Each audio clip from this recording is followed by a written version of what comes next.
Howdy. Howdy writers, my name is Ash, head of Noisy Red Cinema, and as a screenwriter, I always hear the phrase, don't worry about the first draft, it's going to be terrible no matter what. And I've come to wonder, is this true? No, I would say it isn't.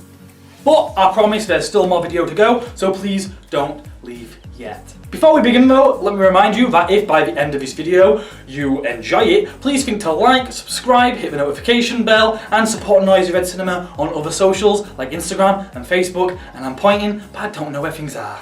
That's only if you enjoy the video though, so come on, work out for me. But back to the topic. That was awful. I'm sorry. I understand if you don't want to subscribe and all that shit after I just did that. Now, by saying first drafts aren't always going to be terrible, I do not mean that first drafts are always going to be good. It really is a case-by-case basis. There's a phrase, and you've probably heard it maybe if you're a screenwriter and you've been in education, writing a first draft is like shoveling sand into a bucket. It doesn't have to look pretty just yet, the sandcastles can come later. It's a very good phrase, very pretty. And very true in a lot of cases. It's helped me before and a lot of my writer friends to really motivate themselves to write. So many writers get writer's block because they're scared of writing something that isn't very good right away. But so many successful writers who've written wonderful films and shows and books and all sorts wrote first drafts that weren't especially fantastic, and it was through constant edits and constant rejigging of the story that it became good. If you fit into this category and you can't write something brilliant right off the top of your head, that's absolutely fine. Maybe this phrase does work for you and it doesn't make you any worse or better as a writer, just a different sort of writer. Just remember that pretty little sandcastle proverb, that hand gesture had nothing to do with sandcastles, but yet use that proverb to really keep pushing yourself to write no matter what comes out. You are talented enough to make it look lovely later on, I promise. You are good. I promise! But then that brings me to the topic of my video. A lot of people who've heard this advice and tend to find it with their own writing, I think sort of sometimes assume that it's universal, and I would say it isn't. Maybe this is just me, but I've read fantastic first drafts that outside of the odd spelling or grammar hiccup are genuinely amazing. I Have No Mouth and I Must Scream is a universally acclaimed short story written by Harlan Ellison in just one day. He sat down, wrote the whole thing in one sitting, and then that was it. That's what he published. Are you telling me that first drafts are always terrible? Go read that story. It's very cruel and very dark, but it's amazingly written. And maybe you won't like it, but awards and critical acclaim say otherwise.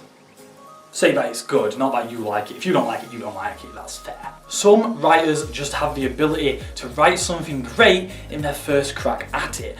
Is it really annoying to people who can't? Absolutely. But it's true. It's also worth noting you might not be just one or the other. One day you might write something bloody brilliant on your first go. You send that first draft to your friends and they all love it. Bam, done in one. Then you might just have another project you've been working on for years, and no matter how many times you think you're done with it, you send it out and it just comes back with more and more feedback. Nightmare, ay caramba!